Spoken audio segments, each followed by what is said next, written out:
I'll start by introducing myself. My name is Michael Osanebi. I'm the anchor for today's series.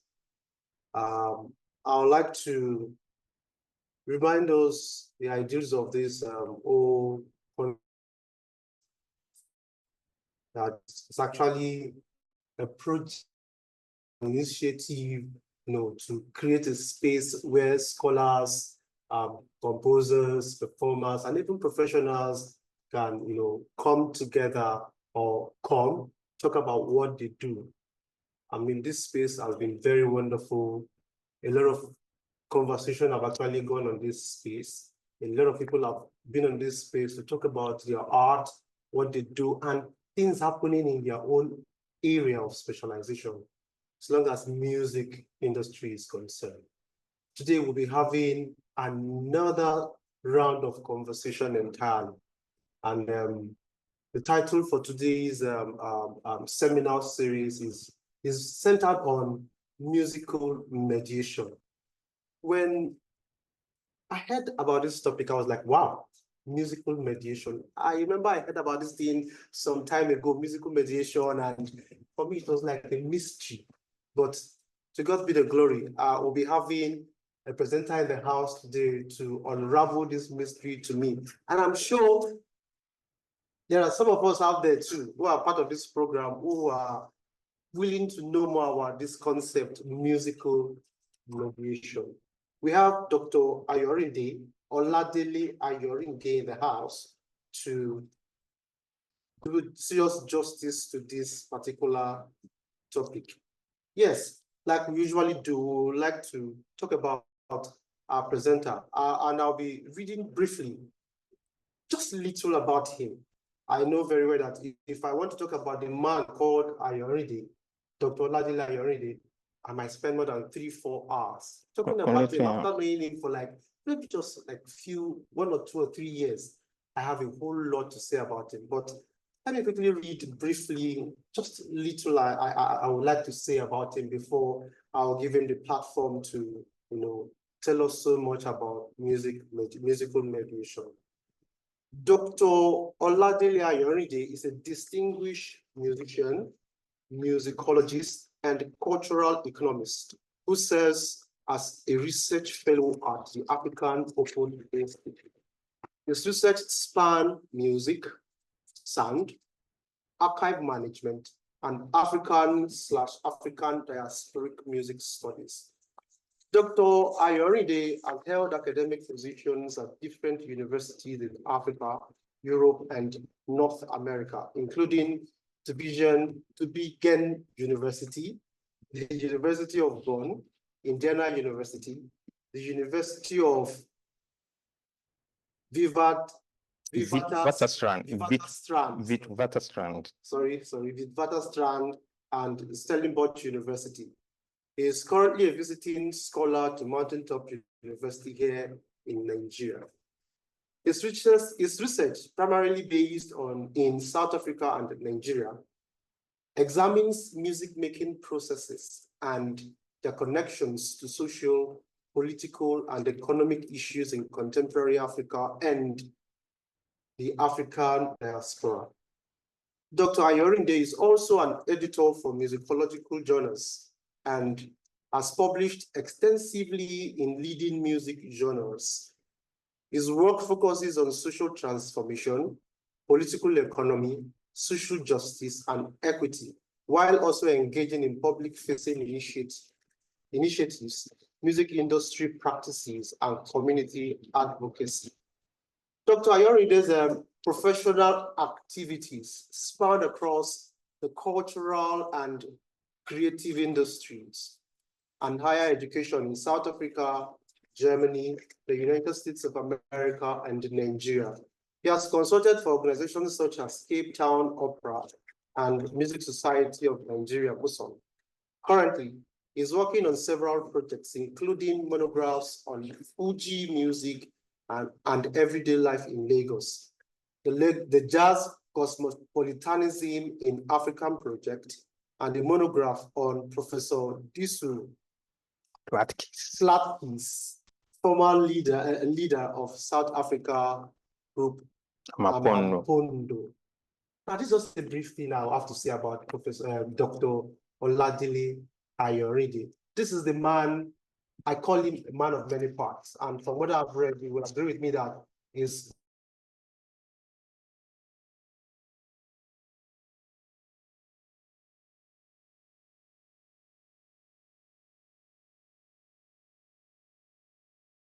both a performer, a researcher, even a professional himself and musical mediation.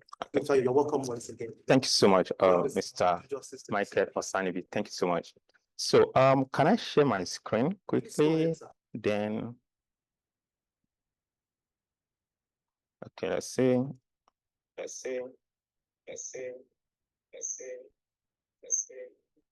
Okay.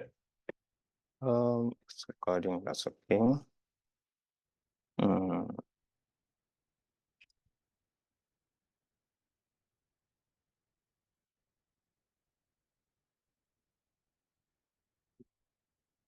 Okay, dear all, thank you so much for joining us today. And thanks so much, Mr. Michael Osanebi, for that buoyant introduction. You are so kind with your word and everything. Thank you so much. And also our followers, thank you so much for your patience for today, and thank you for your constant support. Of course, I am wearing a different cap today. You know, it's like you always say, so that is, you know, shift times it turns around, you know, it works in cycles. So it's my turn today to perhaps present, you know, what we are doing to you. And in this context, it's a different one. It's more like a, in the last 2-3 weeks, we've been talking about 1 year of organized concert and seminar series. So we had a somewhat an elaborate conversation last week with our communities, both in Nigeria and in the diaspora, and it was a fruitful one. So today's edition, in this particular seminar, it is special in the sense that it is more like the capping all of this work, you know, in terms of bringing it in a, we've discussed in a more community-based last week, and the other week, this week, we are taking it to where it belongs, you know, within the intersection of scholarly discourse, theorization, artistic work, and public-facing engagement, particularly in Nigeria and Africa. So in so doing, just a few, you know, housekeeping thought here. So in most cases, some of my slides are empty. They are intentional, you know, so it is not a mistake. So I just wanted to know about that. And also, I am going to do more of reading. So what I'm doing today is a talk. So we do the talk, I would read from here, I will read and I'll also explain. So don't worry, I won't bore you. I'll make it, yeah, and I'll make it snappy. Thank you so much. Okay, so I'm going to start.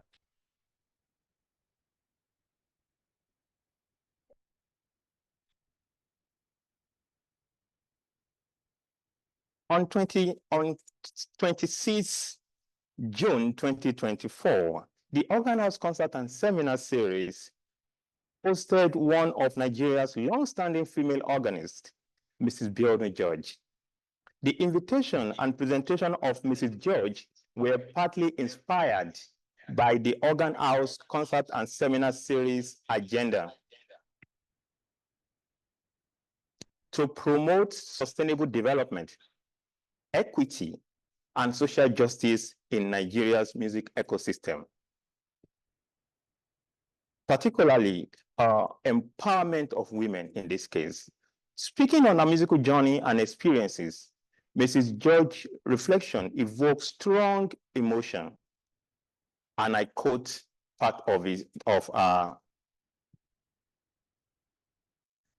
reflection, and I read, "My journey is not a rosy one. It is not.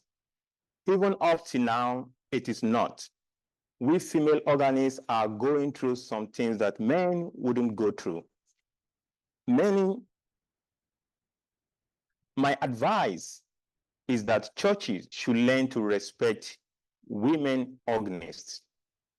When we talk to people, people should respect. They should respect women, and they should respect us not as a mere women, but as a person.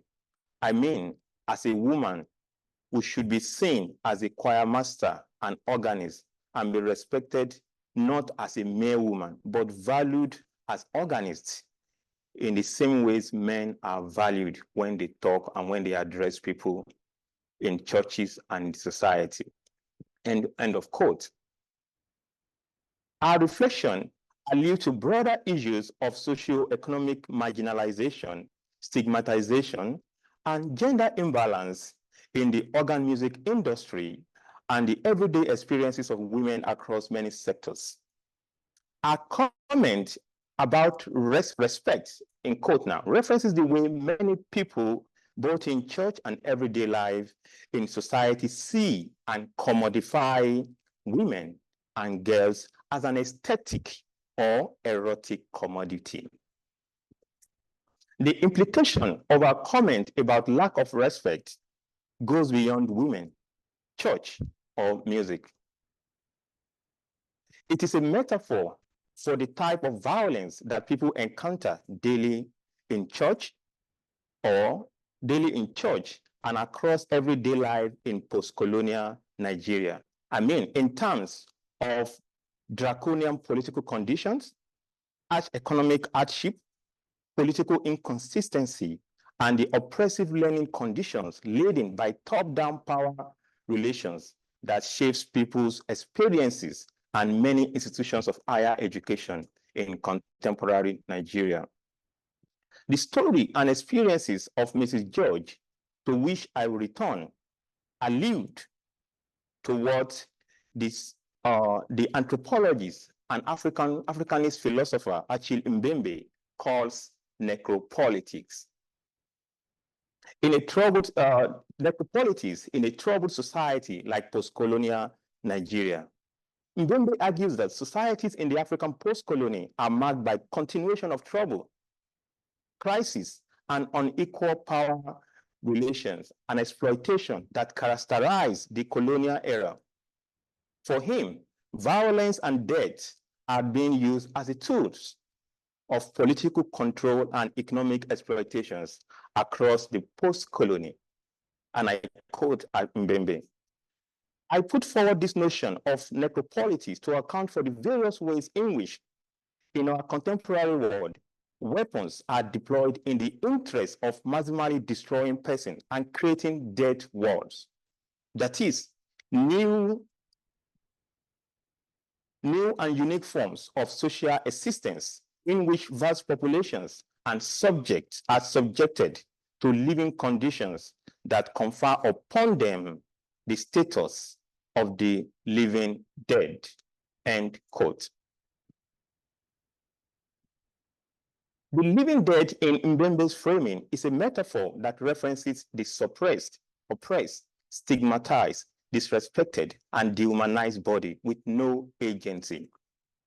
In the Nigerian context, necropolitics manifests in diverse ways across sectors, including educational institutions. Permit me to state how it affects music.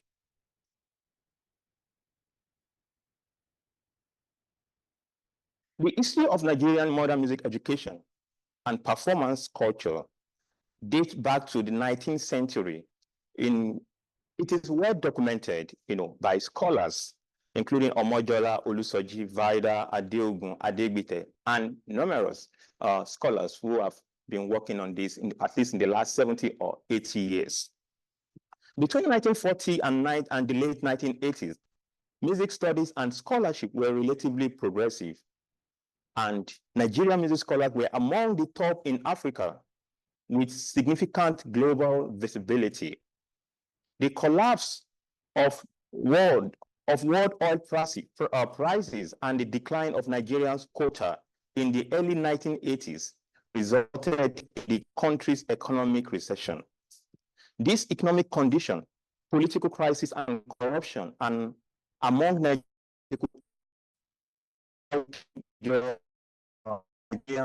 institutions, including universities and specifically music departments.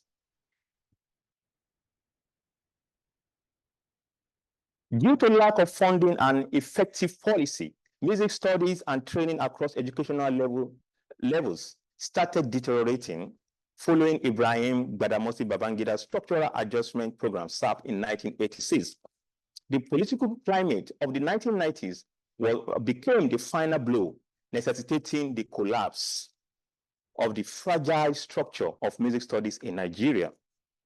The early 20,000 seems a new beginning following the end of draconian military rule of General Sani Abacha. And in 1999, the emergence of the Fourth Republic. However, the new hope was soon cut short as many music departments in Nigeria struggled to achieve their goals due to lack of infrastructures like musical instruments, state-of-the-art classrooms, books, and teaching resources.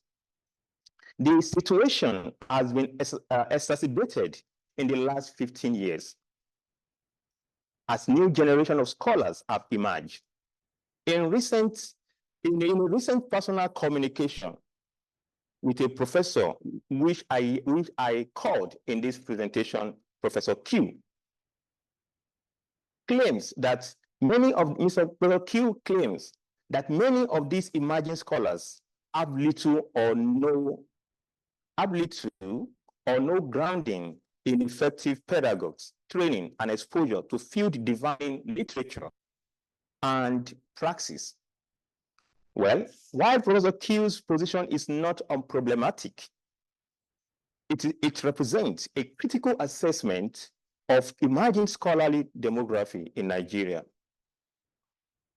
It was sharing aspect of Prof.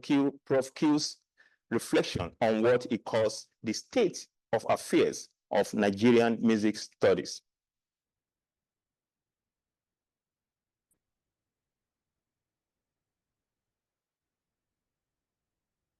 Oh, sorry, I need to share again. Am I still there with you?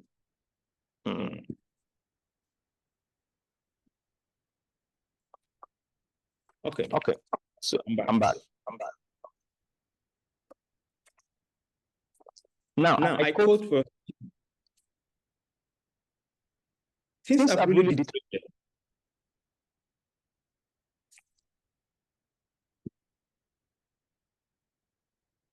Excuse me. Oh, sorry, I could say, okay, things have really deteriorated. Everyone is just fighting for his pulse. No one really cares about quality. No one really cares about quality. All they care about is safeguarding their position. I really have concern for many of our recent graduated PhD holders. They don't have a good training, and they are not exposed to good mentorship and transformative graduate training.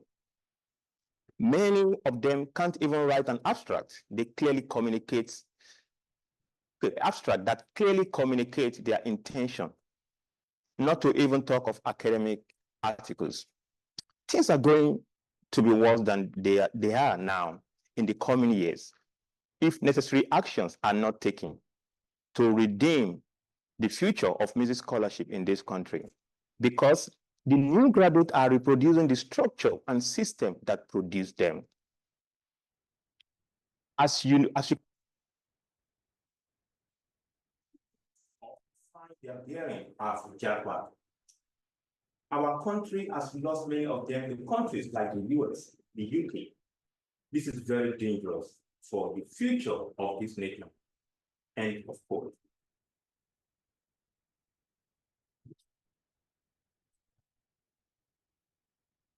Prof. Kiss acknowledged, however, that there are many brilliant music scholars with great potentials across institutions in Nigeria.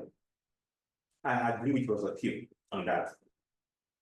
He, however, stated that they can't drive any change or implement any innovation due to lack of infrastructure, a condition coupled with what he calls gatekeeping across structures and a general brain drain in the country.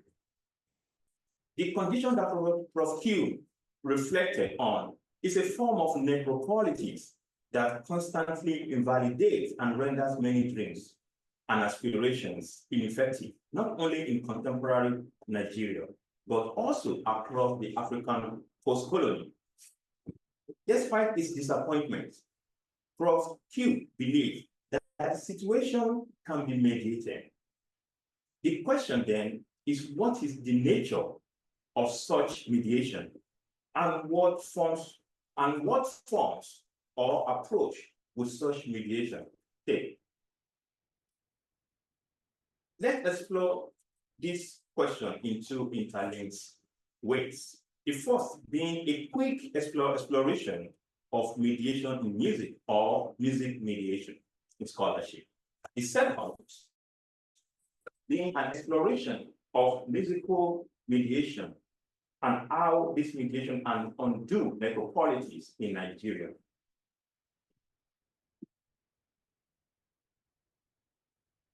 Scholars across music discipline have explored and provided explanation for the concept and theory of musical mediation.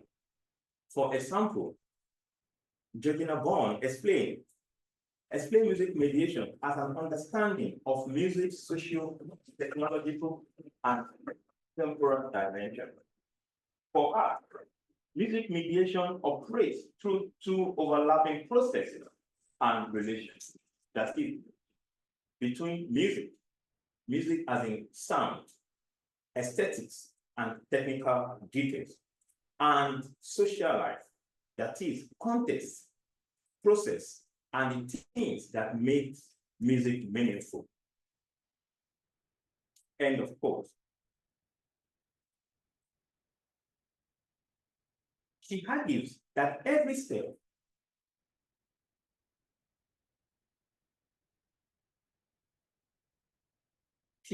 however, that every step in this process of mediation cohere into assemblages another theoretical framework and corpuses, that is, transforms into, at least every step process of mediation transforms into a series of distinct yet connected components. As such, theories of mediation begin from a recognition that music exists in and through its complex and shifting creative, artistic, and social contexts. Therefore, she believed that music mediation takes place in specific, often local settings, and it follows a number of processes.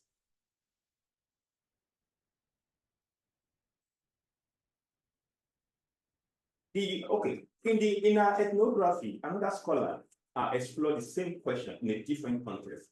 In our ethnography of music production, the book called Sound of Africa, Louis Menkes explores forms of mediation in studio recording context in Johannesburg, exploring the ways in which white South Africans and Black South Africans battles to negotiate and generate different modes of Africanness and Zuluness through sound in a recording process.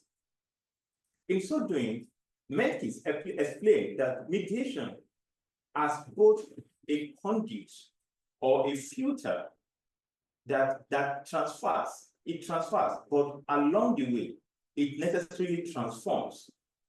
For her, mediation is a process that connects and translates disparate words, people, imagination, values, ideas, whether in symbolic, social, or technological form.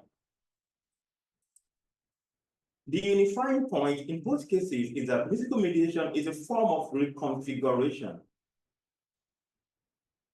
a process that brings different contrasting tools, technology, people, and ideas together to recreate, recompose, revive, or reinterpret a fractured or, in quotes, dying musical culture.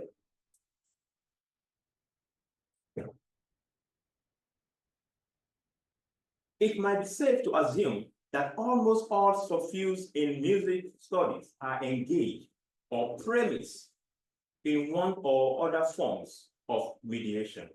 Particularly, it could be in performance, composition, documentation, analysis, education, research, civic engagement, or commercial productions and exhibitions. Musical mediation varies as different approach or form of mediation responds to or address specific needs, be it musical, in social life, or situation that combines both. In what follows, I briefly provide perspective on the organ house concert and seminar series and how this project and the team and the idea, the vision of the music department and the Mountaintop University is mediating what Achille Mbembe calls necropolitics.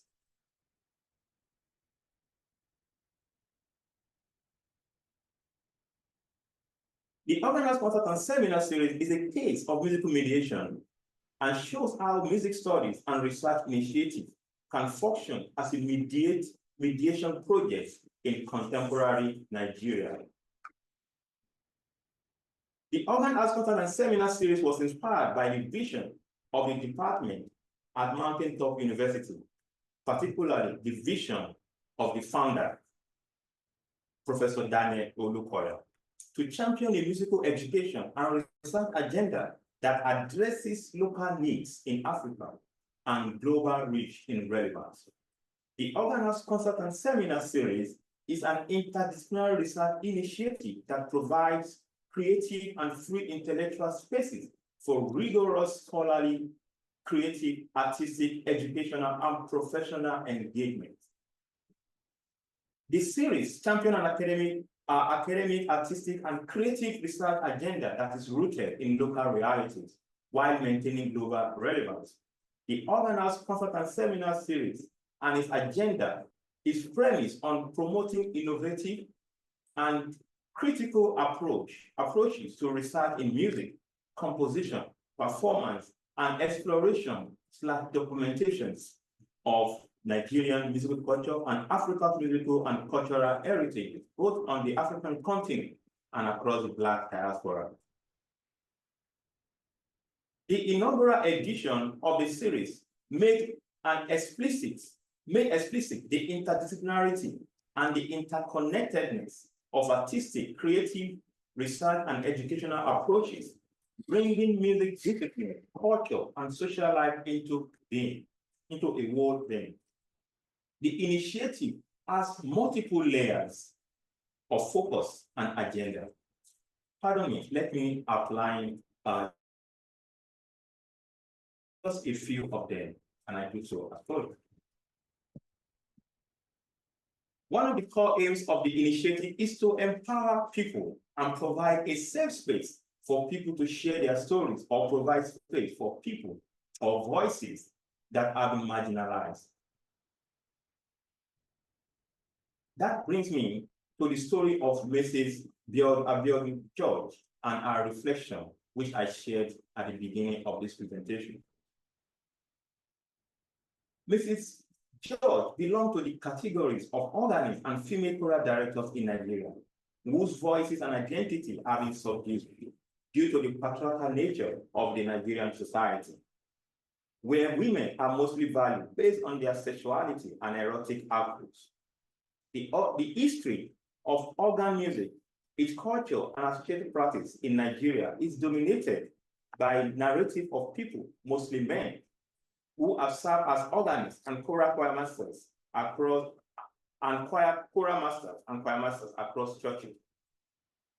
The experiences, stories, and approaches of women, particularly a woman like Mrs. George, not only add to the understanding of organ music and church music in music history in Nigeria, but also enrich the organ music landscapes in Nigeria.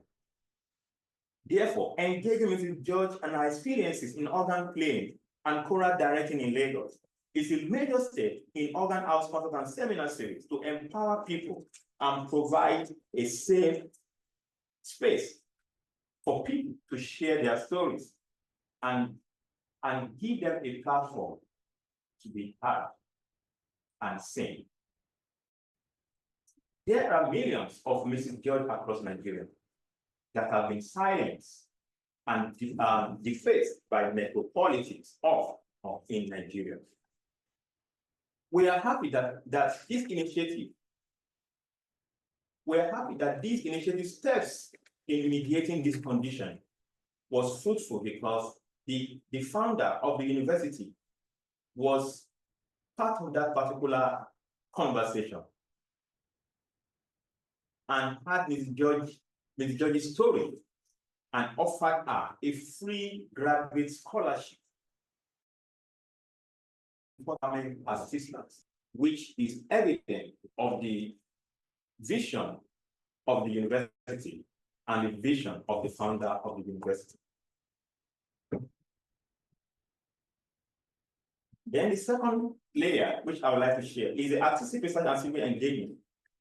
Another core component of the initiative is a mediation through artistic, creative, and civic engagement, where we have had two major artistic research events that doubled as civic engagement and public-facing work of the Organ House Contact and Seminar Series. The first is the Sheung Owaje's 4 African folk tales for piano. Owaje's book is an artistic and creative mediation that serves to document Yoruba folk songs through artistic and creative interpretations. Owaje's book invites us into the artistic expression, creative work, and folkloric encounters in modern African art music composition, particularly composition for piano. The 4 compositions featured in Owaje's book mediated and recomposed some of the age-long Yoruba folklore tradition through the piano medium. Sheung Owaje's 4 African folk tales for piano is not just an experiment, but a creative invitation to explore and embrace the cultural richness of African folk tales and their embedded social and cultural values.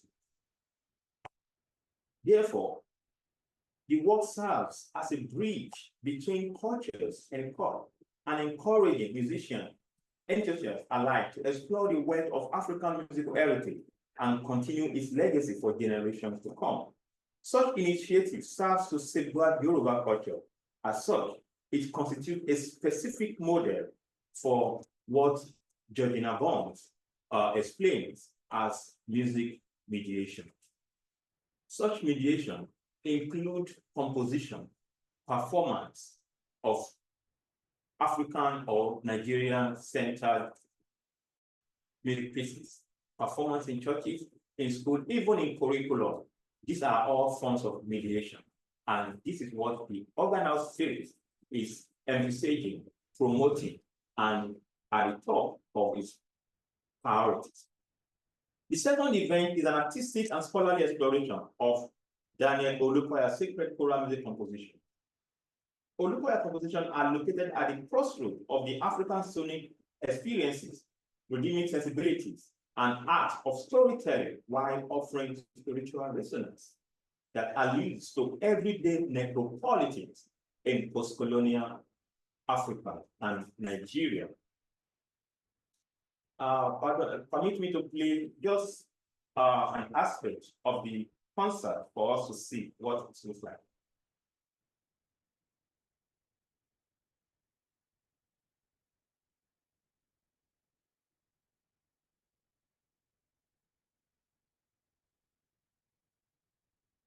Can we confirm it is there? Is he audible there? Can we confirm, please? Is it audible?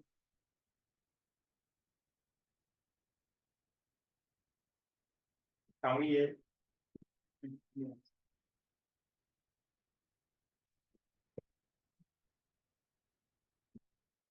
Is he audible? Can we confirm this if it's audible there?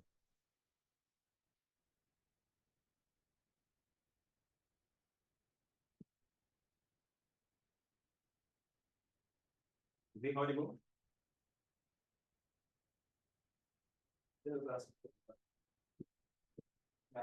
Okay, I think share your sound, please. Okay. So I will need to play it again. Thank you. I will need to play it again quickly. So I will stop and share again. Thank you.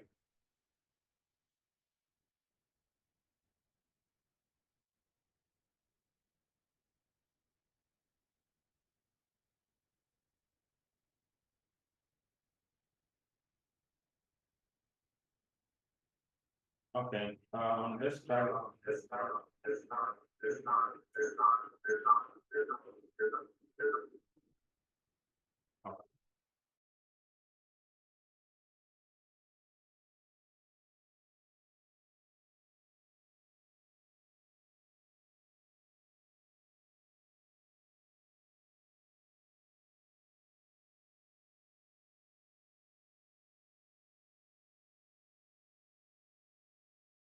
If it's playing, Thanks. you can hear what they're saying there.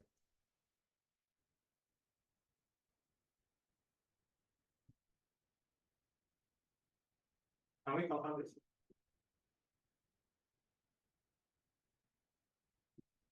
My turn is on now.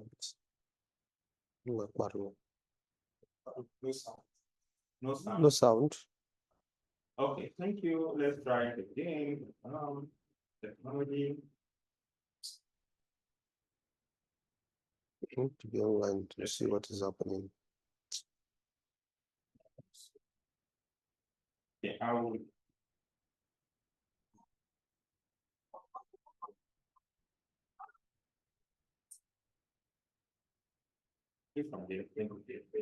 Let me share. I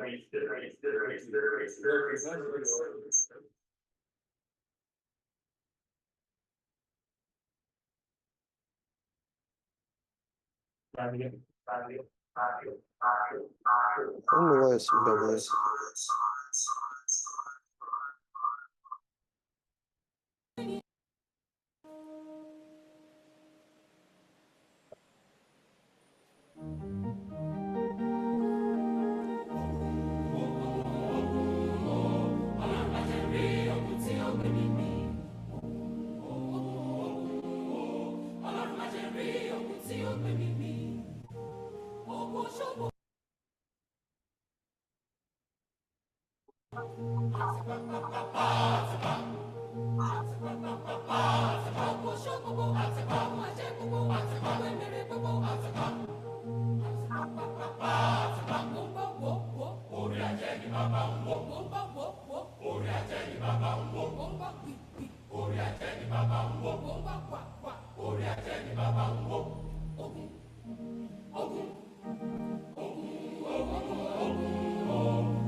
Okay, thank you.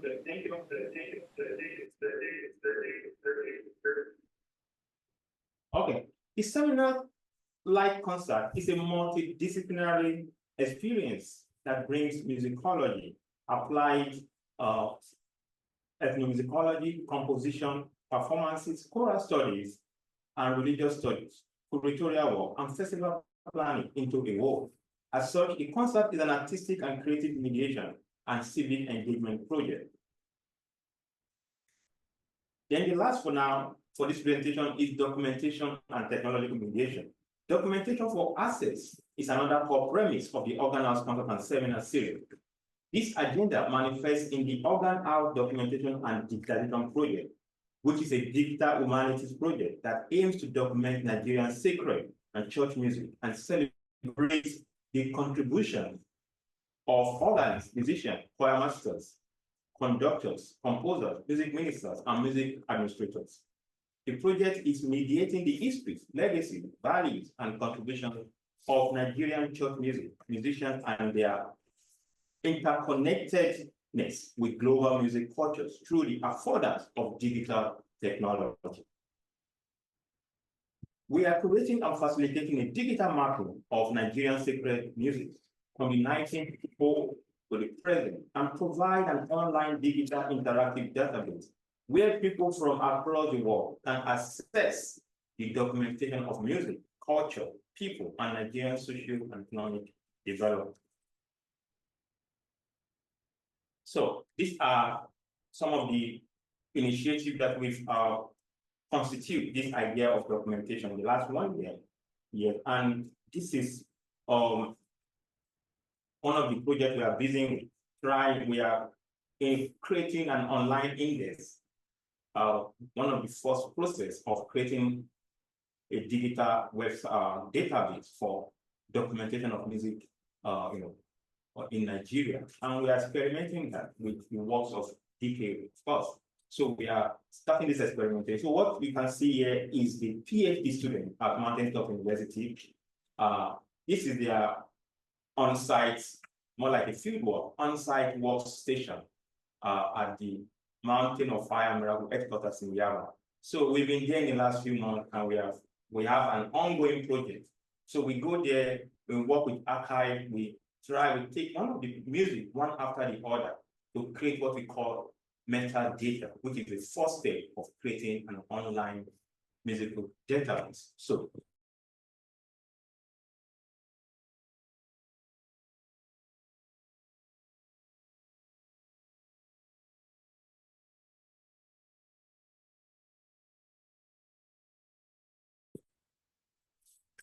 and projects documenting and meaning, which we worked with last year. And even from this, we staged another symposium that explores this particular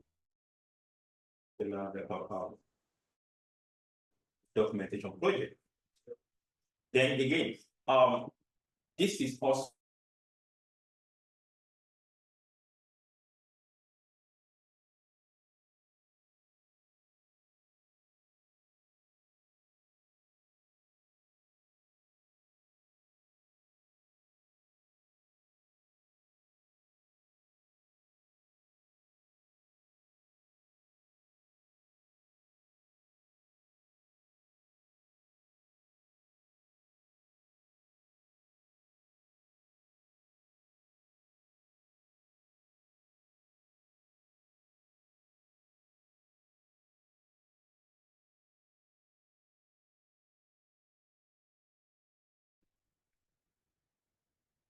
I think we have lost you. We've lost you.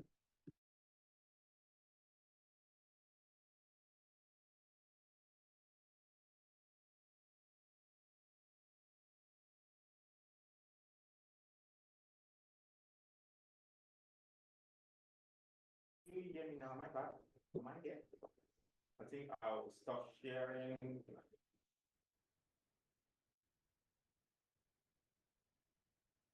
Okay.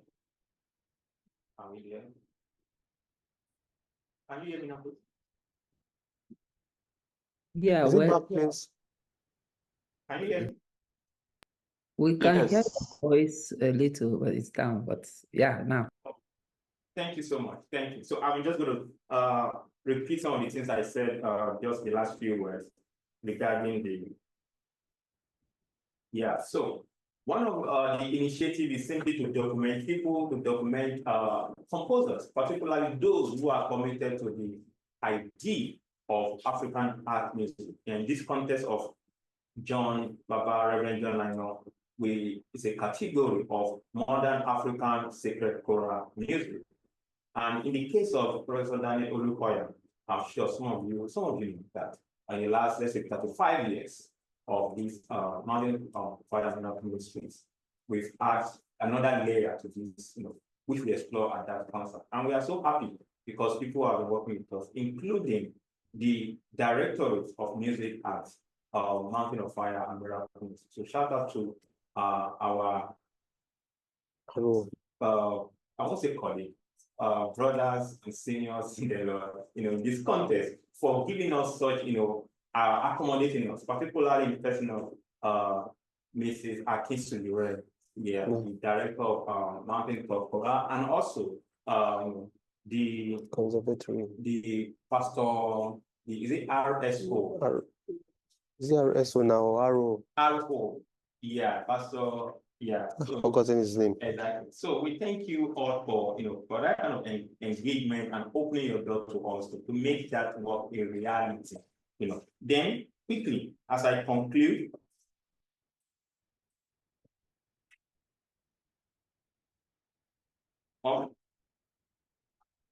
As the story of Mrs. George shows, the Organers and Concert and Seminar Series is a musical mediation in Nigeria. In particular, it is a project of transformation and repair in music studies and scholarship, while also undoing forms of everyday necropolitics, as Achille Mbembe advised or suggested. Undoing necropolitics is to foster a project of repair. Such project is a project of empowerment and access. The series weekly seminar is one of the ways we are mediating necropolitics through our vibrant community that shapes, vibrant online community that shapes this transformation agenda. The recording of the weekly seminars constitute an archive as well as a resource, creating and preserving beyond the physical gathering, while also mediating what Kofi Agawu has explained in his discussion of the archive as gatekeeping culture among privileged African music scholars. This is in chapter 2 of Representing Africa, where Agawu discussed issues of material in Africa. Agawu argued that the challenge in Africa is not just about the government, it's also about leaders who are privileged, some who have books and lock it in their lockers, some who don't even make it available. But Agawu make an interesting case, a compelling case, an argument for gatekeeping in Africa in that position. Our YouTube page and social media pages serve as archive.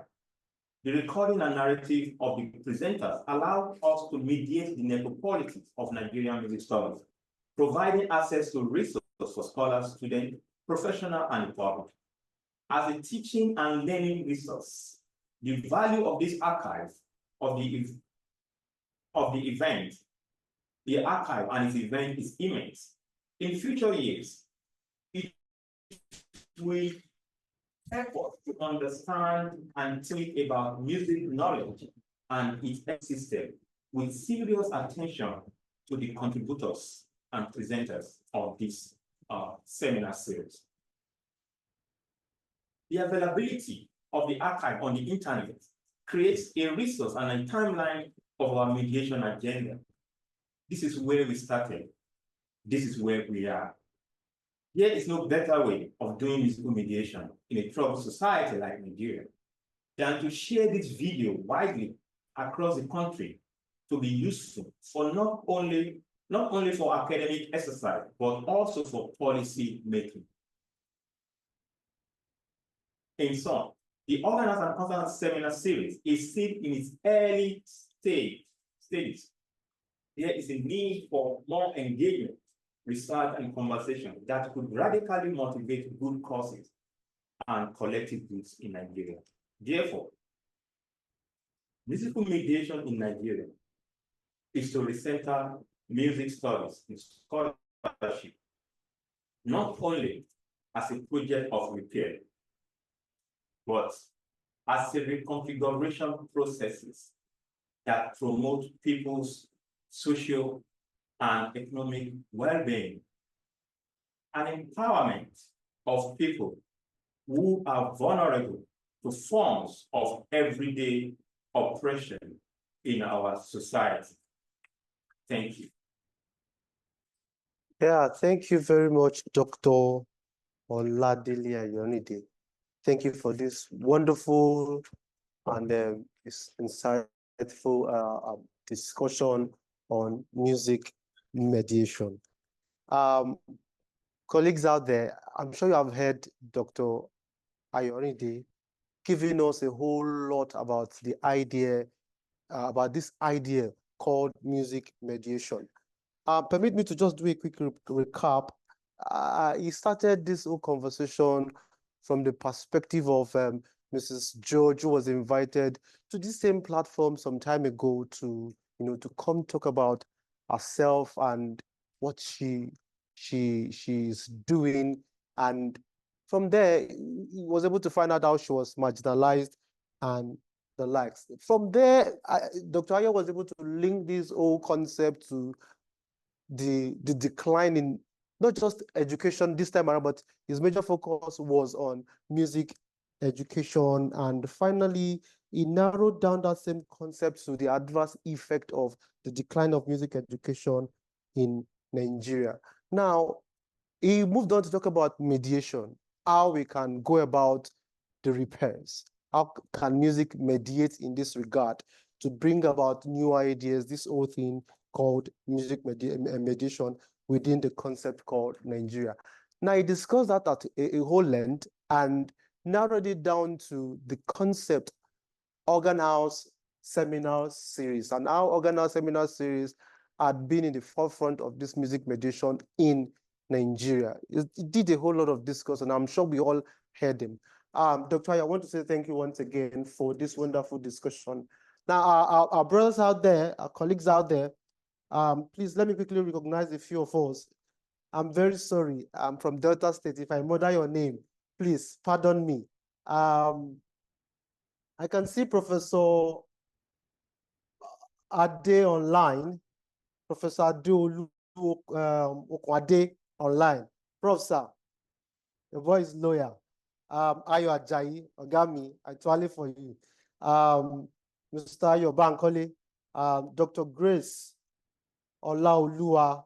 We have Ishola and Ishola O, Adeshola, Joshua David. Guy, I hail you. Welcome to today's program.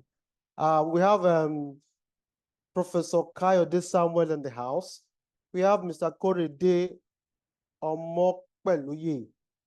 We have Oladele, okay, we have,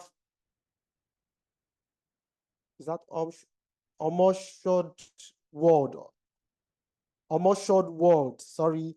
We have what's that? Oriofe, sorry. Oriofe. We have Samuel Oladosun. We have Dr. Samuel Ajose and Tosin Adelabo. Thank you all for being part of today's program. I'm sure you heard Dr. Ayo talk so much about this music mediation. I don't know if you have anything to say, either to contribute to the discourse or ask questions when necessary. I'm sure you must have said one or two thought-provoking things that requires us to talk about it. Please, the floor is yours. If you know you have anything to say, to contribute, or questions to ask, please, you are free to go ahead.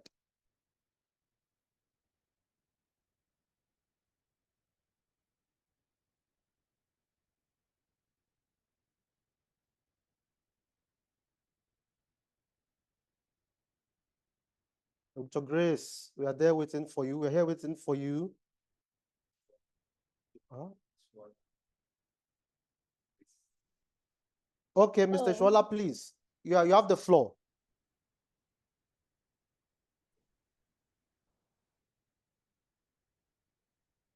Mr. Isola Adesola, please, you have the floor, please. Please, you can raise your hand so if you want to say anything, please, so that we'll identify you.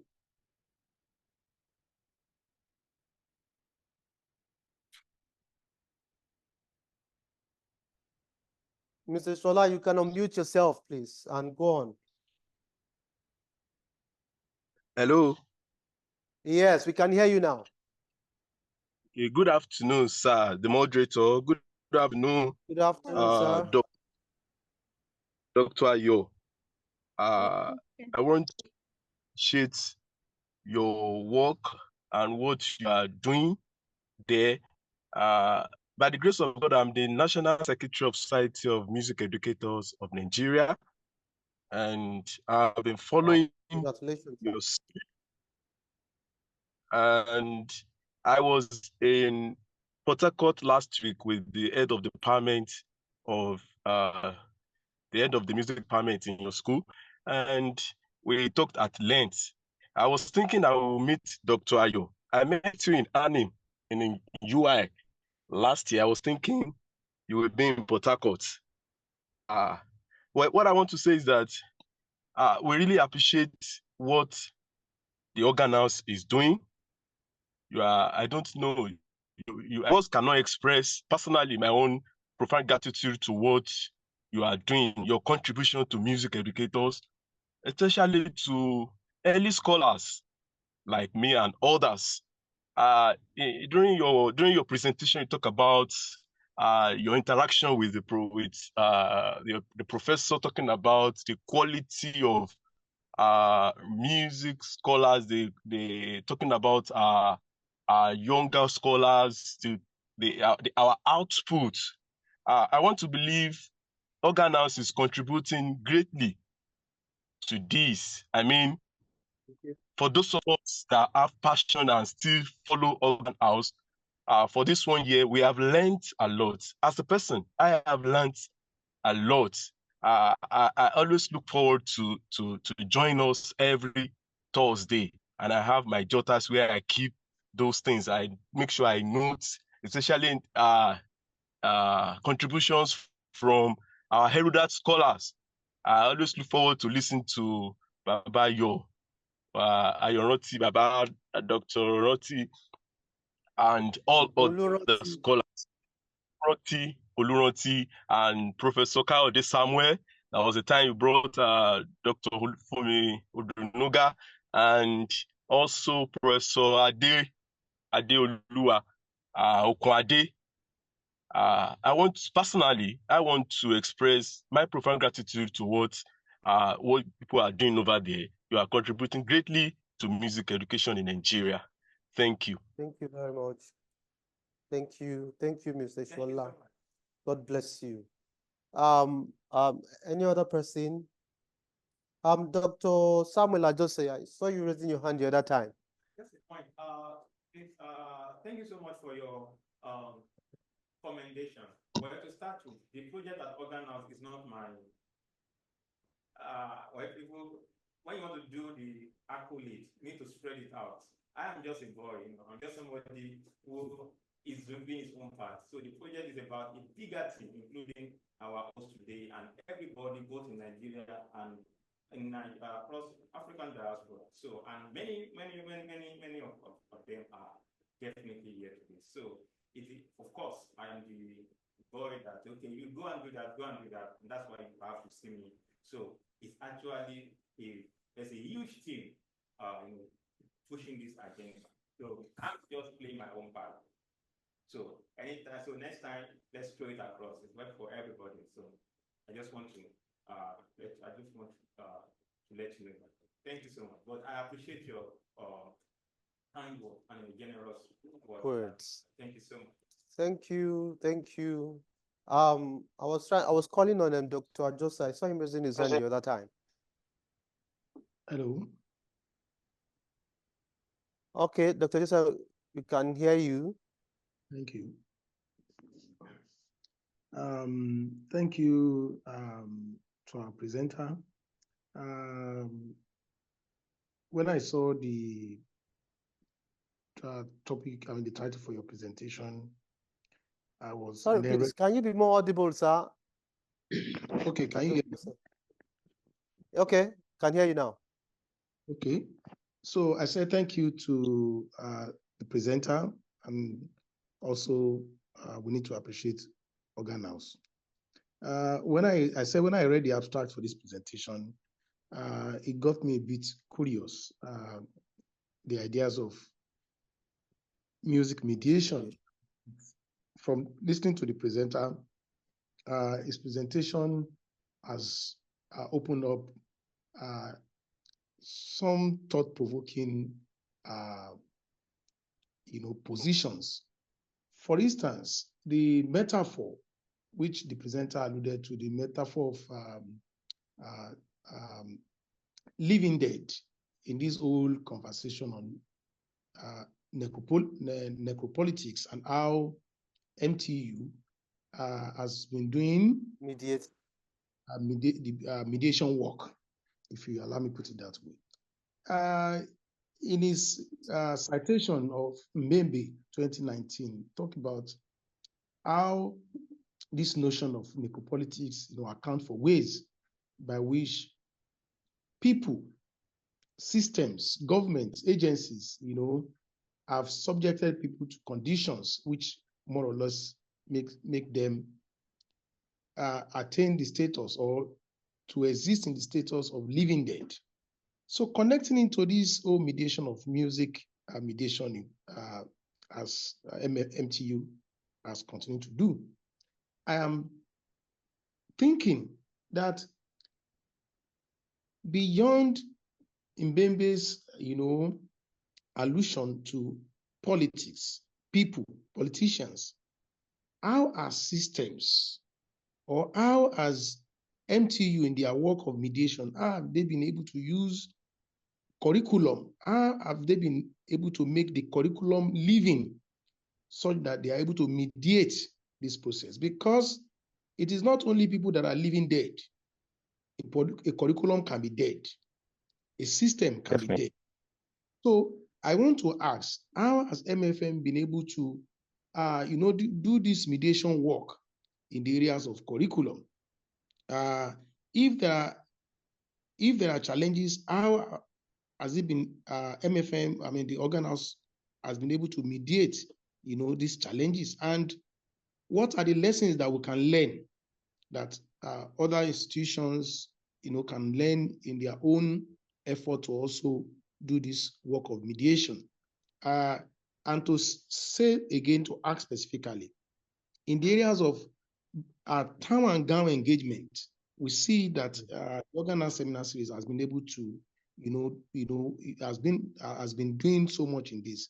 How have you been able to, bring the town and gown together, whether at performance level or classroom engagement, and even in scholarship in your department? So I'm just asking that this mediation work, how have you been able to do it within the borders of your curriculum?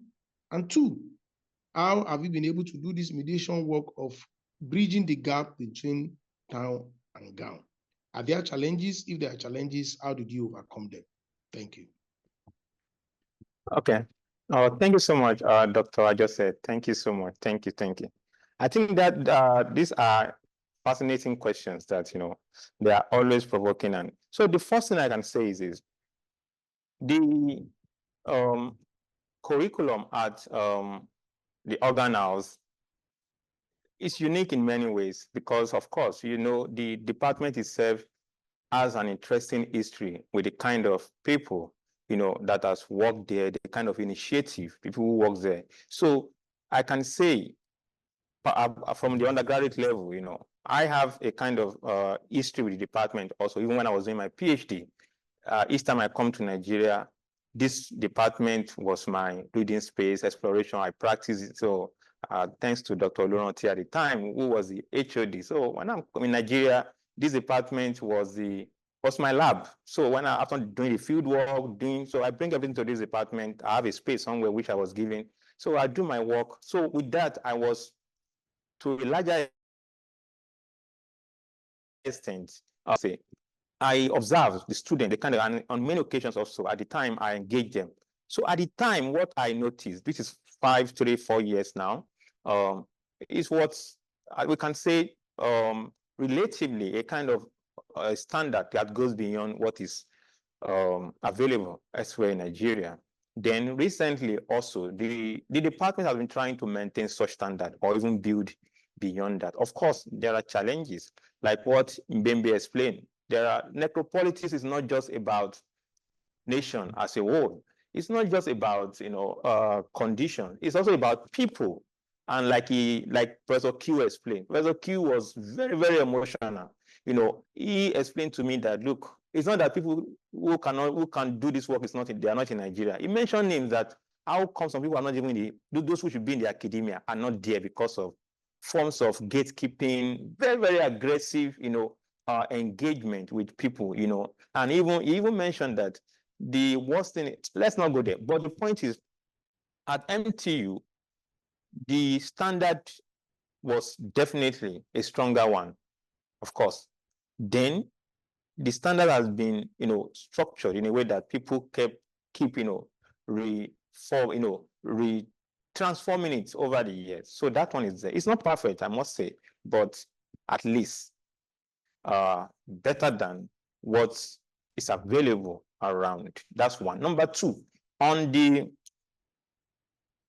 at postgraduate level, the department started commenced postgraduate studies 2 years ago, I think. 2 years ago. I can tell you today, the department has, I think, 7 graduate candidates now. 7 graduate. So I have been privileged since last year. I have been part of the process also. So what we have done, which I can say in that context, is that there are many courses that we have introduced that, you know, this, you can tell the way students engage, which then the idea is simply to do this kind of mediation work, you know, strategically through courses, reading, providing this kind of resources that are needed for their level, for the kind of studies they do. And also, the public-facing work we did was actually part of a course. So one of those new courses is called Applied Ethnomusicology. So which was designed for, fitted for Nigeria. And the students you saw at the computer doing the digital work, they learned all those things from those courses. Each of them also did personal presentation, grant writing, how to organize what we are doing, everything we do. We also taught, we've been teaching them. It's part of the curriculum. They have projects, they write grants, not just for Nigeria, to big funding in the US.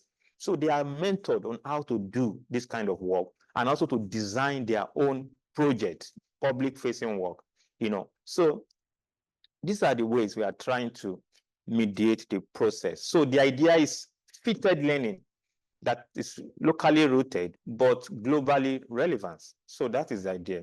You know, like Georgina Bond explained, the mediation theory is not a one-fit process. It's a process that is specific. So context matters. You know, when we do this kind of work, we consider, okay, what is Nigeria today? What do people need? What are the economic and social conditions that education needs to address? So, for instance, in there, we've introduced courses like Intro to Ethnomusicology, Paradigms in Ethnomusicology, Applied Ethnomusicology, you know, advanced research method that has to do with practical training, the same way we do in North America. So students have that package and they will go through it, and definitely when you see them outside, you will know, no, these are 5 days. So this is just one of many process. Again, these are all processes. They are not, you know, a product yet, and we look forward to pushing these ideas further and, you know, open it up for further expansion and transformation. I don't know if that answers your question. Well, thank you very much for that kind response to the question asked by Dr. Joseph. We are still expecting more questions, more contributions from our colleagues out there. We have professors in the house, renowned performers and scholars. Joshua David is pressing out there. Yes, Joshua David, I can see you raising your hands. Please, go ahead. All right. Good day to everybody. Thanks to Dr. Ayodele for a very great conversation, a presentation, and the conversation that even followed. I would. So first of all, I'll start by saying some of the theoretical concepts that you've brought up are very dense theoretical concepts that we really need to unpack carefully, especially with the case study that you have brought up, which is the organ house, as a case study for some of these things. Now, generally, the idea of necropolitics is part of Mbembe's large work that contains several other things under it, you know, living dead and things like that. But I want to particularly ask about how you are connecting that to Georgina Bond's idea of mediation, and remembering that Georgina Bond's idea of mediation also is under her larger project that is called relational musicology. So that being said, one thing that that stands out in your project is the idea of Black agency, the idea that the agency of the people involved in this work or in the works that you've seen, because apart from you being at the center of the work, there are several other people also who are working around this thing, especially with music education in Nigeria. So my question is, if we were to look at this at a theoretical level, especially based on your case study, what would you say is the idea of agency would be when you think of musical mediation, when you think of its relationship to other bigger concepts like relational musicology? And I'm asking this because at a theoretical level, the organ house can serve as a case study for many deep theoretical engagement. So Definitely. when you instead of just unpacking this on the level of, oh, we did, you had concerts, you had presentations, I think that these things can come together to form the basis of a strong theoretical argument for agency among Black Africans all over the world. So I wanted to maybe just a little bit unpack more this connection between necropolitics and agency, which again, Living Dead is sort of pedestrian in a sense generally, but the idea of necropolitics and agency with what we've seen now to be some sort of relational musicology between different spaces and different soundscapes and landscapes, as the case may be, in the examples that you've given. So I'm asking this theoretical question so that it can help us. Again, we're talking about graduate students and things like that. So it can help us begin to decipher some of these things at that level before we then bring in case studies to it that seem to be, everyday case studies. I hope that makes sense. Definitely, definitely. And I quite agree with you. And thanks so much, my big friend, colleague, brother, doctor in the making, Joshua. Thank you so much. Yeah. So I think these are, you lead it out well, so, carefully and brilliantly also. Thank you so much for that, But the idea of, agency, definitely, as you know, has recently become a kind of a cliche, and recently people are very careful, talking about agency. I'm sure, but definitely, despite that, there are brilliant works on agency. Oladele Adebanwi, Patrick Shabal, Ebenezer Obadare. Of course, these works are there, and of course, the ground theories on agency. We're talking about Produbert, habitus, mode of practice and cultural productions, Anthony Gibbons' ideas of agency, even Foucault also, Michel Foucault also, his idea of, the order of things, archaeology of the mind. These are all works, groundworks on, agency. And at that, I was intentional not to spotlight the idea of agency because I myself have used it in many ways in my own work. And I think, okay, I want to do something else, Hence, I focus on the idea of necropolitics, more like a replacement of that idea. Yeah, agency is there, of course. The story of Mrs. Abiodun Joy is a story of post-colonial African agency, definitely. But I intentionally, didn't unmask that yet because I want to clear my head in terms of agency and focus on the people for now and see other theoretical layers that they can generate, in that sense. Then necropolitics, Achille Mbembe, of course, you know about Achille Mbembe, is one of the current bishop in code of post-colonial studies, African post-colonial study, and ideas around the coloniality, although strategically. But his work on the African post-colony 201, as you know, lays the foundation for this necropolitics, the one he published 2020 and the 2019 edition. So the point for me is of course, Mbembe is a global phenomenon, and even his idea of necropolitics is not just about Africa. Africa is just like more like a footnote or kind of strategic response in there. It's actually about anti-Semitics. It's about global politics, which is at the first to the world. In fact, in that sense, we can say Mbembe is prophetic, because what Mbembe was talking about is what we have today in Ukraine, what we have in Russia, what we have today in Palestine. Yes, so that is where we are. But Africa is part of the goal, of course. It's always part of the global discourse. So I am using necropolitics specifically to analyze, to explore the body, the post-colonial body in African context, how the body in the African post-colony, what they can tell us about what has happened, what is happening in the world, and how we can start thinking from bottom up rather than thinking from Germany to our Nigeria. Let's start thinking from Nigeria. What can Mrs. Abiodun George tell us about the situation in Nigeria? That's what I've tried to do.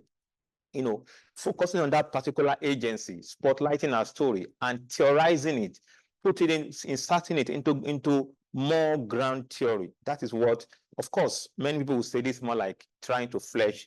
It's called theoretical romanticization. Of course, it's part of the business.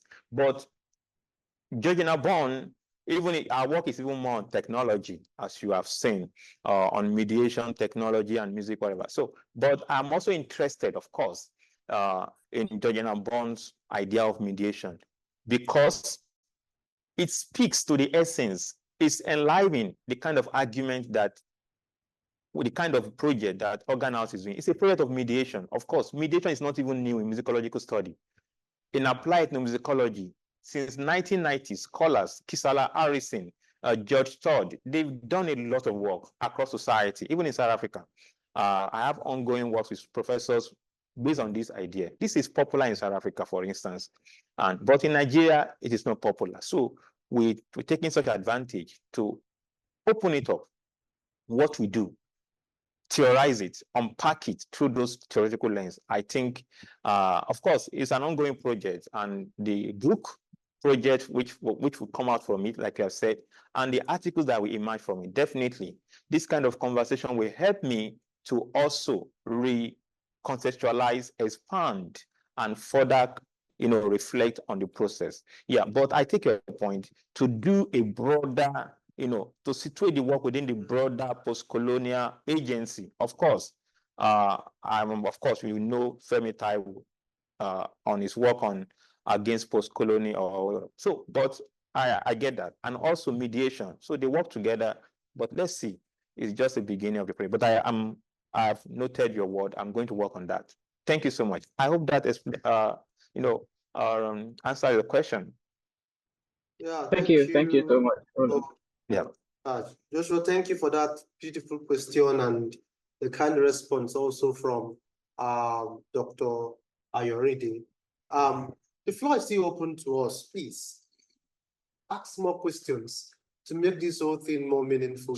Yes, Dr. Ayo has actually given us the beautiful questions from Joshua, and those of us who have spoken, Dr. Jose and the likes. Please, we need more to make this whole thing much more robust. Who is going next? Professor Kwade, we are waiting for you. Are you Ajayi? Why are you waiting for me, Mr. Mike? Because we need to hear from the professor on this particular discourse. Professor, all those who have been speaking are professors. They are prophesied too, or they are prophets. well, thank you, Organ House Seminar Series. I think all those who have spoken have also commended us. I'm coming from another perspective, and in my perspective, it's not about all these things you are saying, but part of the benefit that I think we have really enjoyed from these seminars, because we must say it here, that this has really helped all of us. You are only a professor when you realize that you are a student. That is who a real professor is, because a professor keeps learning. That's what makes you a professor. We have learned a lot from here. But on the very serious note and the lighter mood at the same time, I want to congratulate MTU undergraduate students. Thank you, sir. More especially, I want to congratulate them in the sense that these seminar series must have really helped them to know what the study of music is. MTU being a faith-oriented university, usually we tailor our curriculum towards church and church music. And music is beyond that. Before church, there was music.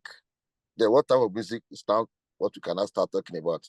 And again, the traditional music remains the bedrock of any other music, whether art, whether jazz, all sorts of the traditional music of that community is still the bedrock. So having this study this seminars from Organ House is an additional curriculum.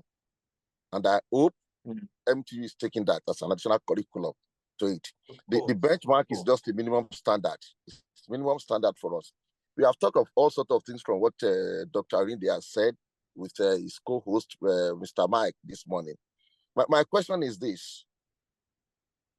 Most of these things that we have discussed here, it is good for the harvesters to first partake of that harvest. What is MTU Music Department doing about it? What is MTU Music Department doing about it? You are the harvesters. So you must first partake of it. We've talked about present their emotion. So archive is not just thing that, okay, I just feel like doing this thing. No, it is actually part of the, goal. It's at the heart of every institution. So if you notice, most of the big institutions, their archive are not open because that is the hub of their sensibilities and their productivity. So archives is a space, is also a space of violence in the sense that what speaks to them. And that's the problem, and that's the problematic side of our archiving project.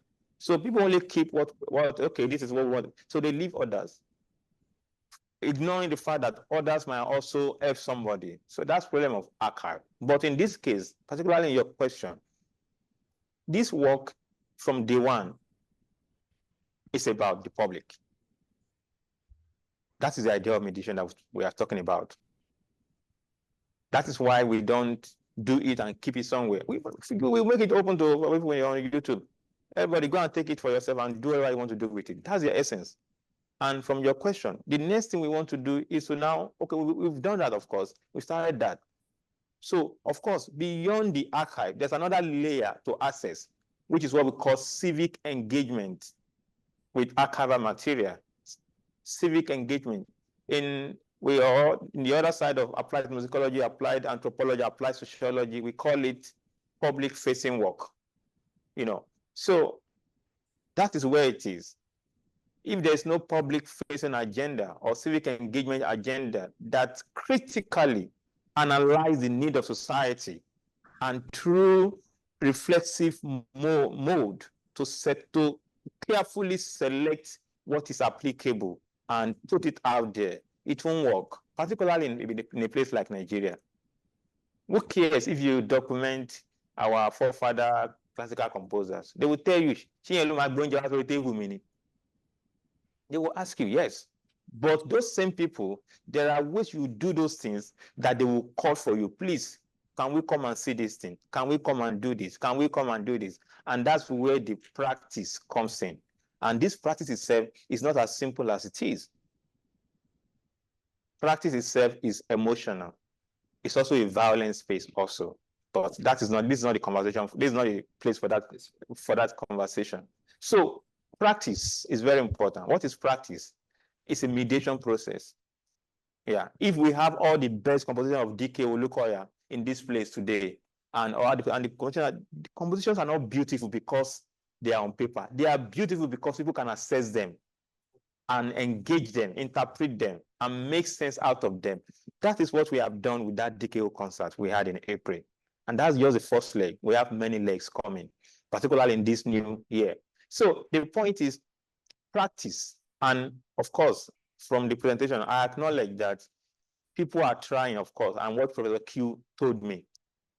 People want to do, But because of the long-standing, mutilations or what necropolitics in the system, the kind of training, the kind of reading, the kind of initiative that can help that kind of work are not there. So people are trying, struggling. And when they are trying, other agency, other body is also trying to keep the gate locked. So I wish I can share all the emotions of Professor Q. It was a serious one, for an elderly person, almost crying, saying, look, we have problem here. And I agree with him. So the point is, engagement is another discourse. Archiving is another discourse.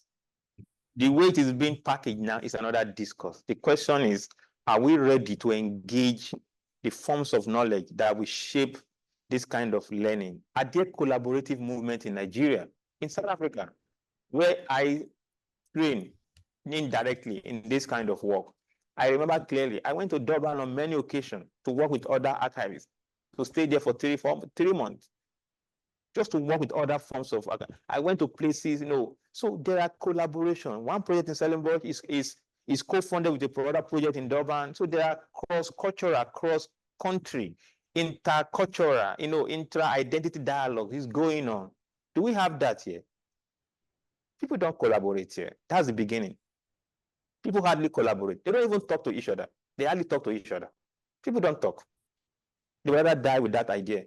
And that's what Agawu spoke extensively in that chapter 2 or chapter 3 of representing African music. So it is not, I understand your point, and I definitely understand, because I myself, I have been there.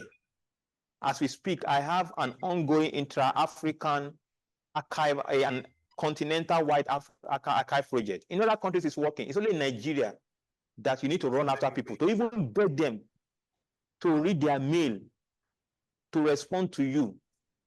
But we all know now, if it's not bringing money directly, nobody cares. So that's it. But the question is to even start collaborating, talking together, working with students. Apart from Nigeria, these are young chaps. Yeah, but let me not. It's an interesting question, but it's for another presentation for another day. Yeah, but we can talk after the meeting and let's see how we can. This project is also in your department, of course. What some of the things I'm talking about is there at UNILAG. UNILAG is part of that collaboration and other universities across this country. But unfortunately, it's only the Nigerian counterpart that is lagging.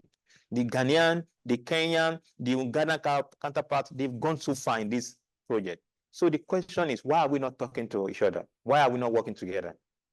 Maybe that's a question I'm throwing back to you and to all of our colleagues out there. Yeah. Thank you very much, Dr. Grace. I hope this answered your question. And he has given you a window to call after this whole thing for further explanation. And I think may be useful to you, since you said you're working on something currently as regarding to music and archiving. Yes, I can see Dr. Ayo Bankole and Ayo Ajayi raising their hands to contribute to this program. I don't know who'll go first. Let me.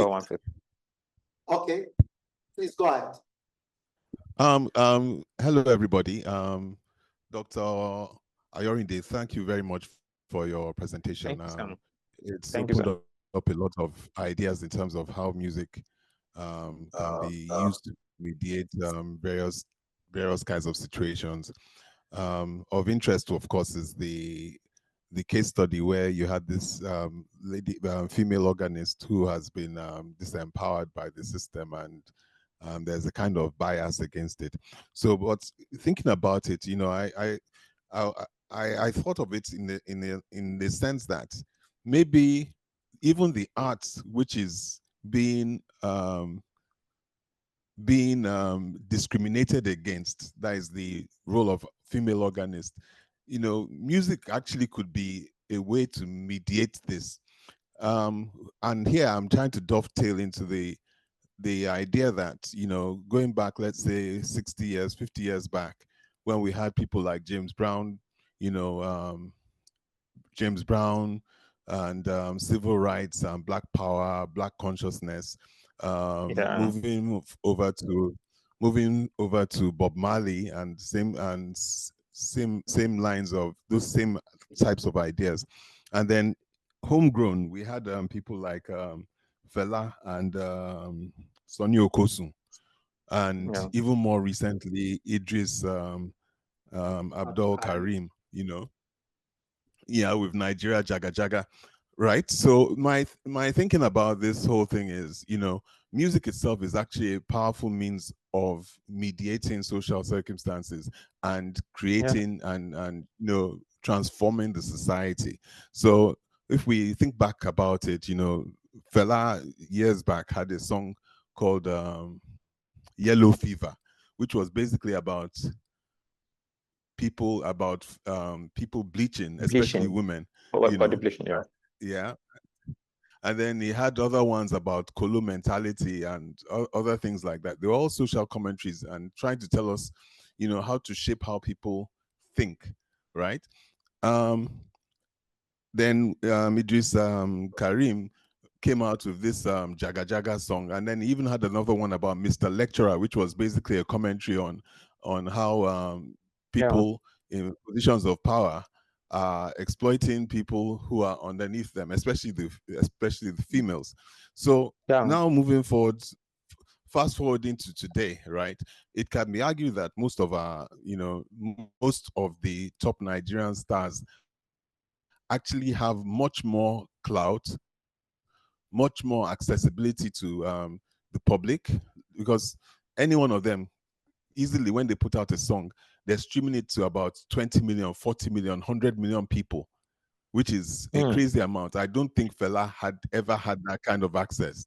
So given the fact that these people have so much access and have so much influence, how come music is not being used to help shape modern narratives or help mediate the narratives? Because we know that Nigeria is in a kind of decay, is in a kind of decline.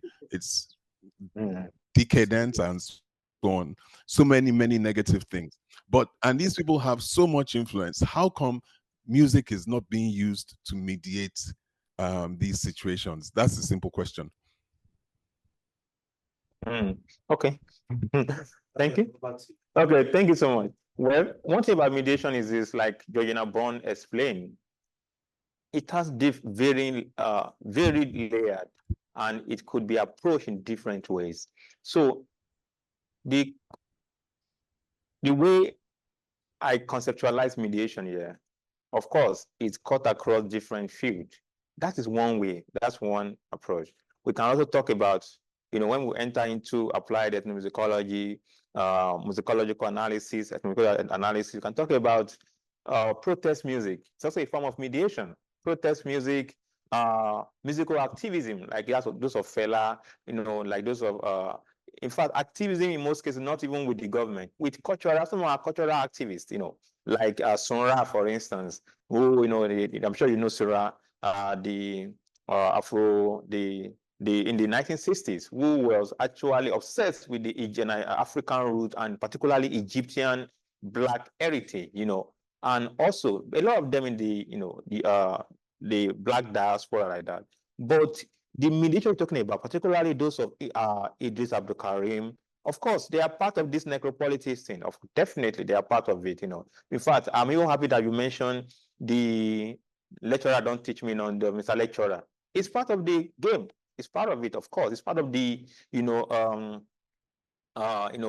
dehumanization, like necropolitics that Achille Mbembe spoke about. But more specifically, the kind of mediation that we have that I'm talking about is happening in our society. Yeah, the mediation is there, but it's happening in a different way.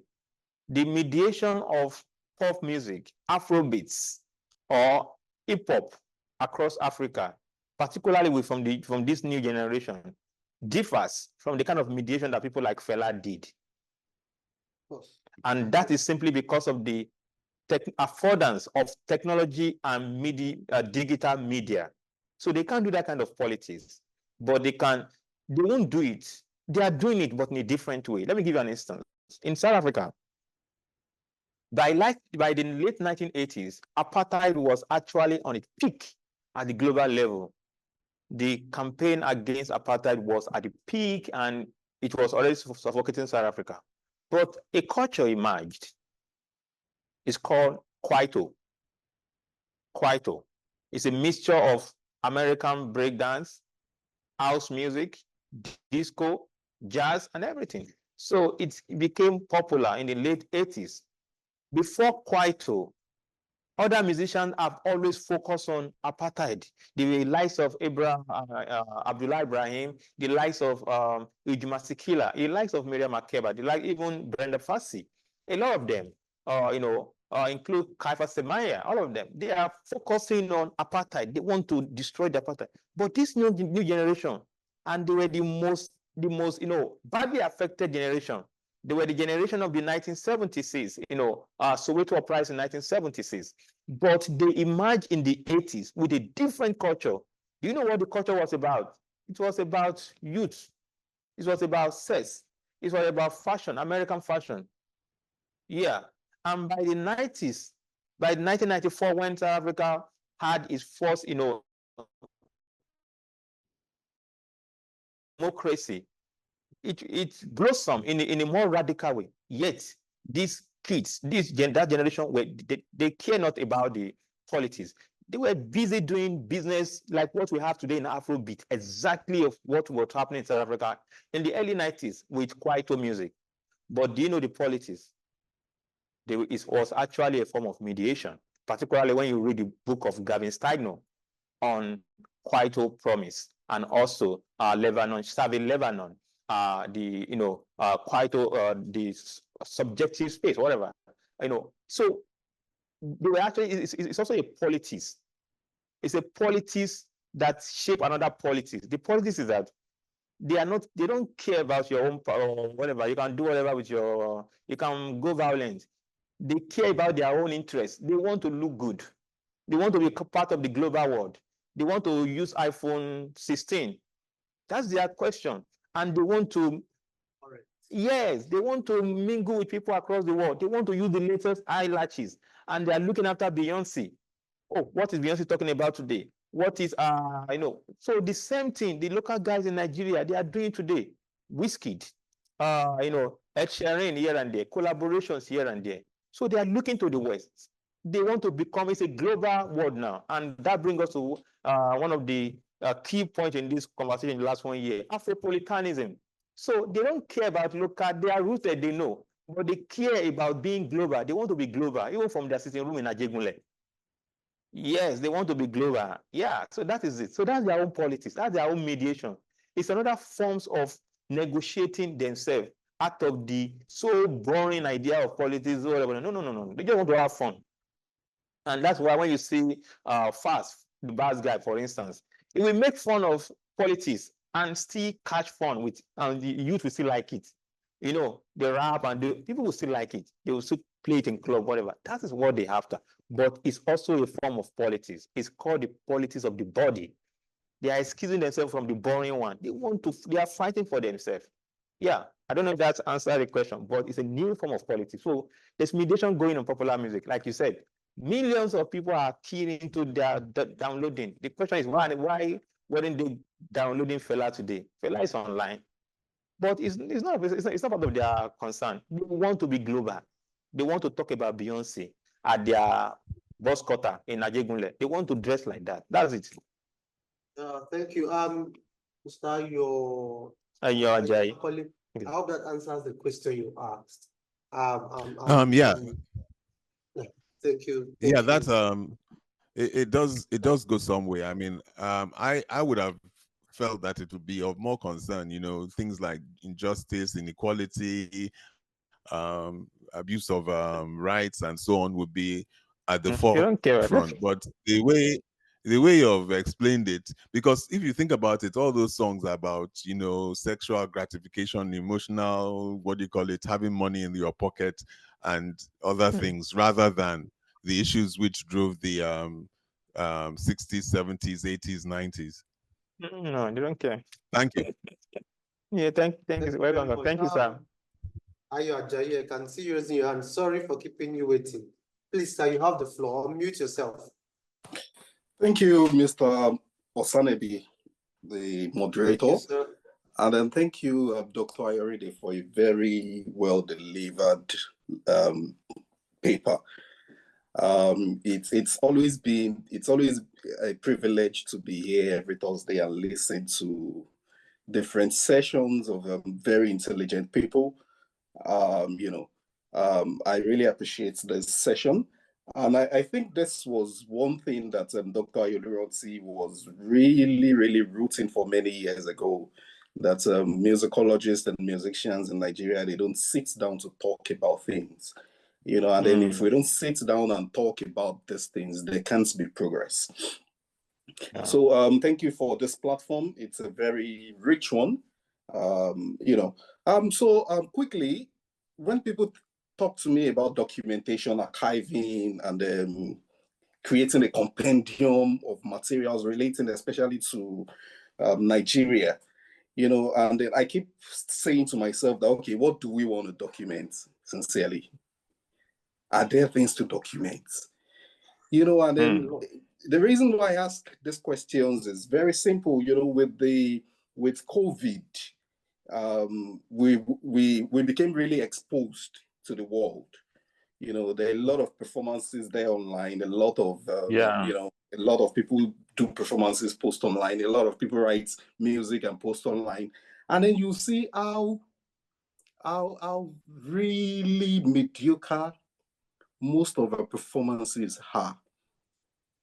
How much of a deep we have gone over the years. And I always refer to the years of people like Ayo Bankole Senior, the likes of Akinyuba, Fela Shuande, what they did in their days. And then, of course, we did not document that, So I always ask myself, are there things to document? Do we need to go back to the drawing board and say, okay, what is happening to our performance? What's happening to our compositions? What's happening to all these things? Why don't we have quality? So I'll just, my question is, how would this mediation help to uplift the composition and performance spheres in the society? And I know that most of these things comes from the school. I can tell you categorically that if there is any performance that is making sense in Nigeria right now, it is those guys that did not study music, that are in the studio creating music. They create very good music, but they don't know what they're creating. But you see, the people in our schools, I don't know, they write better, but they don't understand the music. They don't understand the practice. So how is this mediation? Is this mediation directed towards enhancing performing and then composition sphere of the society? My second question is about the dichotomy in the academia. I remember that I used to play for one very big professor. I used to be his accompanist. And every time I go to play, he loves me very much. He loves me very much because he loves my playing. But most times he sees me, he just says, oh, you're a technician, a mechanic. And then you know what that means? Because you don't have a PhD.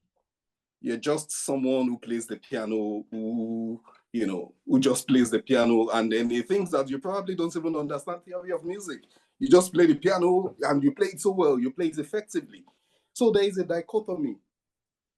And we look at a lot of performers in a lot of people graduate from Muzon, for example.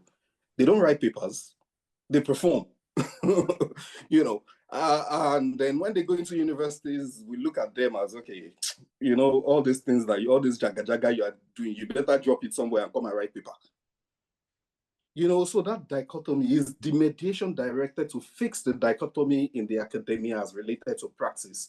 I'm very aware that in developed worlds, or there is something called practice-based research. where you can actually have critical reflections on your own practice. You know, so how is this mediation going to help in all these areas? Thank you very much. Wow. Thank you so much, my brother, maestro, colleague, friend, all of the above. Thank you so much. Yeah. So these are quite technical, deep, and interesting, fascinating questions for that matter. The first one, mediation. In fact, the idea of mediation itself in musicological discourse starts from performance. Yeah, this is just a small presentation. I can't go into details of where the idea actually came from. It came from the work of what's his name? Is it Derrida? One of those troublesome, ground theorists of German who never like anything popular, just want jazz, just want classical. But I'll get with that. That's another conversation. So the point of mediation itself came from performance studies. Yeah. And scholars started expanding it into different areas. Yeah, and the article that I quoted from, which Joshua also referenced, is actually on jazz and technology, how technology is mediating jazz practice. Yeah. So now, mediation, performance, as I explained earlier in this point, mediation is performance is also mediation. So for instance, you are a fantastic composer. If you have fantastic compositions, and if there's no one to perform the work, that work has not been mediated. It will just stay there. Its value will not be realized. So mediation is about realizing value, making it accessible, and linking. It's a linkage. It's like an in-between space between producer, cultural owners, and the public. So that is mediation. And that mediation can be what we are doing right now. Write a paper, let people read about it, and have the knowledge, which is the musicological side. The other one is that we put people in here in this room, they rehearse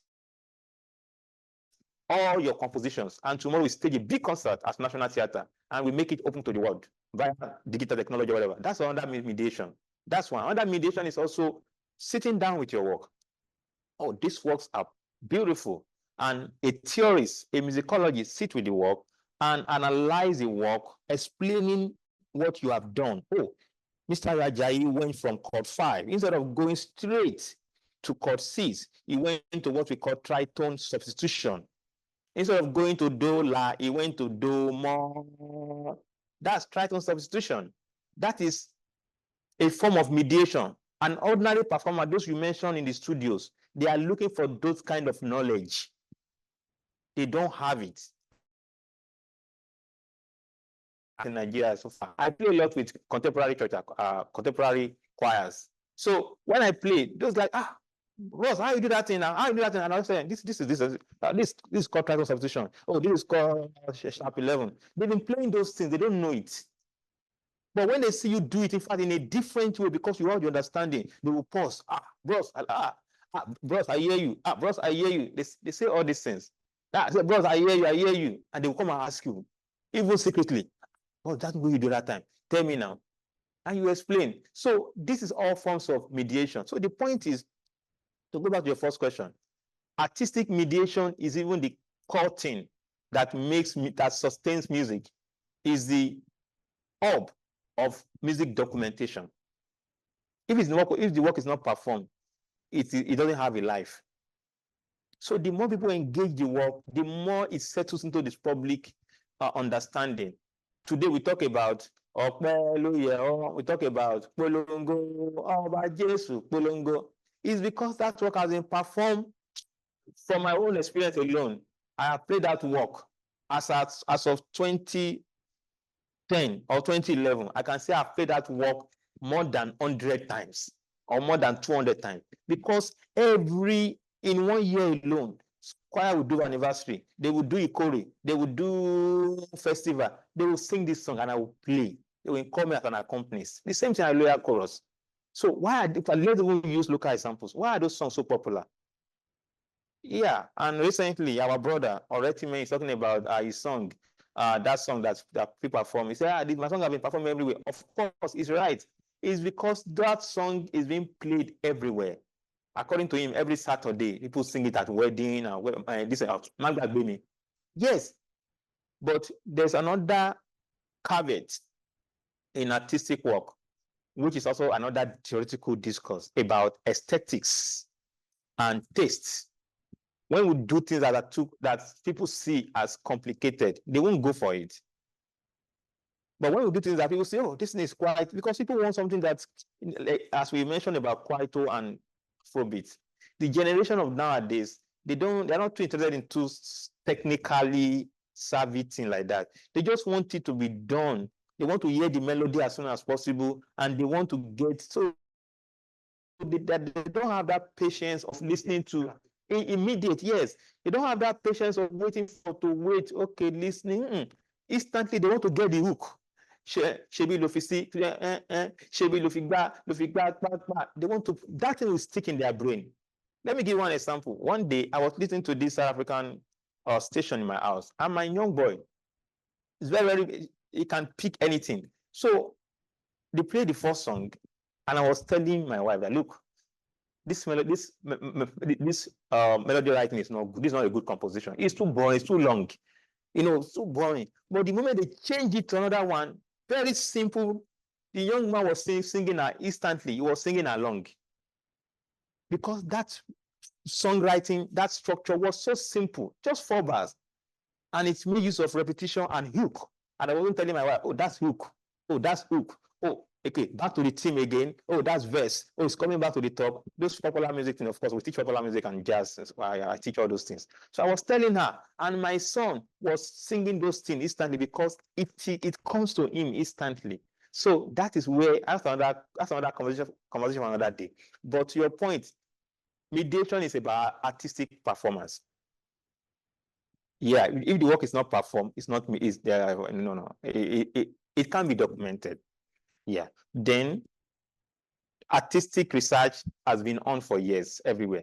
Yeah. So what you said, artistic research can be just arrangement of your work. That's an artistic research. It can be just performing. So it can be anything depending on your own choice. That's artistic research. Then what's that? The next question now is that talk about the dichotomy between those in the academics and those. Now the challenge we have, I spoke about necropolitics. It's not just about life, it's also about programs. The depth of programs, the depth of scholarly rigor, the depth of how to do things. One thing that, look, everywhere in the world that I've been to, there's always clash between performers, those in the composition and those in musicology, generally, popular music and whatever. There's always a clash, but something always brings them together. They can clash, whatever. No, you guys are talking, but at a point, they always come together when it comes to issue that brings them together, and that's the issue of knowledge production. They've always come together. Yeah. So, for instance, if I wear the cap of a musicology, my job, for instance, in Nigeria, is to work with artists, is to work with composers. So my point is, I want to work with them to mediate their work. I will write about you. I will write a book, fantastic book about you. There are many books on Joe Powell, the Michael Jackson, by scholarly. So there's a space for that. Yeah, the book industry will never crash in the world. Yeah, the more people still go to school, university to learn, or people just want the book industry is a multi-billion industry. So people need to write about you. That thing that you guys are doing in studio is because, I don't know, people need to engage them. Come and tell me about if we feature them, then scholars will convert those knowledge into book and theory and teach it in university. That's how America is great. That's the greatest of America. Everybody can become anything simply because everybody is respected. Everybody is respected. If you play kodon, one professor will just come to you. Come to my university. Can you come and give lecture on this kodo? And the moment you are giving the lecture, the students are going to carry their notes, carry their phone. They are going to record you. By the time you are leaving, they are entering the studio, they are entering their lab, they are doing assignment based on your work. Before you know it, there are probably 5 articles. Those articles will be read across society. It has created something in people's mind. So on that one, there's no, I don't think there should be too much divergence, but the society is the issue, I think. So there should be a close connection in both cases. The knowledge informs understanding of the practice. Practice informs knowledge. I don't know if that makes sense anyway. Yeah. Well, just to add to what Dr. Ayo had said, as regarding the issue of dichotomy, I still think, yes, it's a systemic issue, just like Dr. Ayo had said, where the systems, pay so much attention to, certificate, and based on that, those of us who have the certificate, we feel we are better off. But in the real sense, the guys with the real practical experience, for me, they are the ones doing the job while we are here carrying our certificate up and down. And yeah, it's like that. I know I quite share your pain on this. I've been through it too, where it's about the certificate. But I guess it's systemic issues with time. I hope that this will be corrected. We are growing, and I believe that with time, we'll respond gradually to this need. And a whole lot of things will change. And I believe that with you guys out there, borrowing us ideas, coming back to assist and put things right with us, we will learn.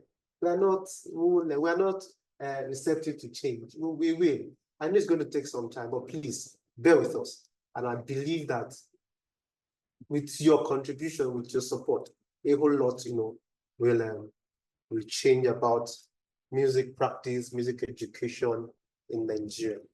Yes. Mr. I hope that answered your question. Yes, perfectly. Okay. Thank you very much. All right, sir. Is there anyone who still has something to say? You still have 1 or 2 things to add to this conversation? If not, we'll call it a day. Any other person on board? Just to confirm what you were saying about this is Ayo Bankole. Just to confirm what you were saying about certification and all that. Yes, granted, I come from a background where I studied music, but more importantly than that, in the real world, it's not your degree that matters. In production and so on, it's what is more important, and this is not to discountenance the value that going to study music in an institution gives. But on the other hand, in practical situations, you need people who are productive and who can hit the ground running.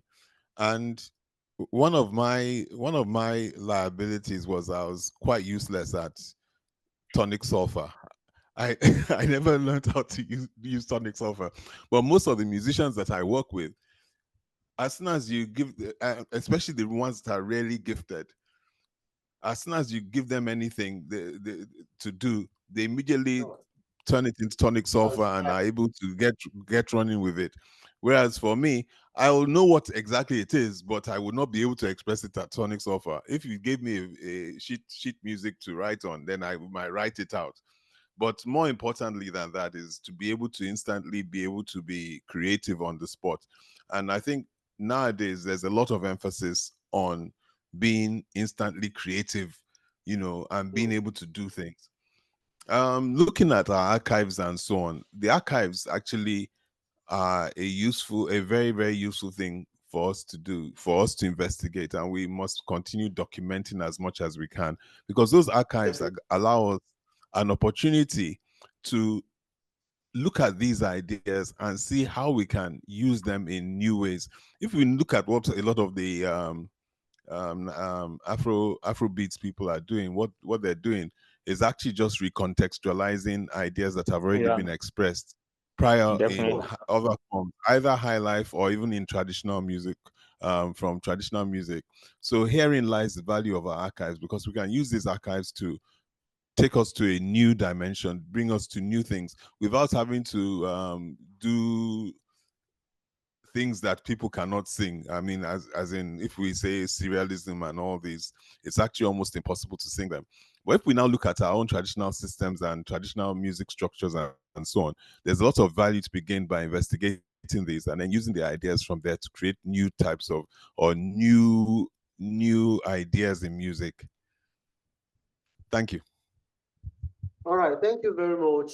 I want to thank every one of us that made today's seminar series very possible. Thank you all for your contributions. For those of us who did not say anything, I want to believe that you took your time to listen to every part of this conversation, and I'm sure you must have learned one or two things from this whole beautiful stuff. Now, Dr. I want to say a very big thank you to you for, thank you so your much. time, for having giving us a whole lot. I mean, for me, it was really, really, really, really, I don't know how many really to add to it. It was really, really great. Thank you so much. Having you in the house to talk to us, to speak to us, as scholars, as performers, as musicians. We have seen this. And I want to also believe that the concept mediation, we have seen this from a different perspective today. We now have a better understanding in relation to music. And I don't know how much you, as a musician, as a performer, will now begin to mediate, either with your work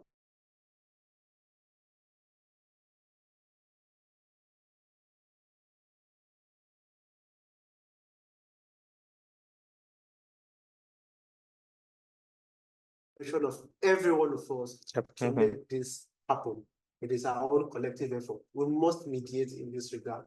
Dr. Aya has actually done a great job today. So we're waiting for you to come help us out in this concept of mediation. Thank you once again for coming, and thank you once again for being part of this program. Yes, let me remind you before we leave. Next week is another date. Next week, Thursday, by 1 p.m. Another round of interesting discussion will go on. But let me not do for now. I don't want to tell you what is on board. Next week will be another great day. Thank you very much. My HOD is here. I would like to say thank you to my HOD for all he's been doing. Thank you to the management, the school management, and thank you to our big daddy, the proprietor of the school. Daddy, we are grateful to you for all you've been doing. If you have not given us your support, I'm not sure this program will see the light of day, but you've been there for us. Thank you, and thank you all for coming. We're expecting you next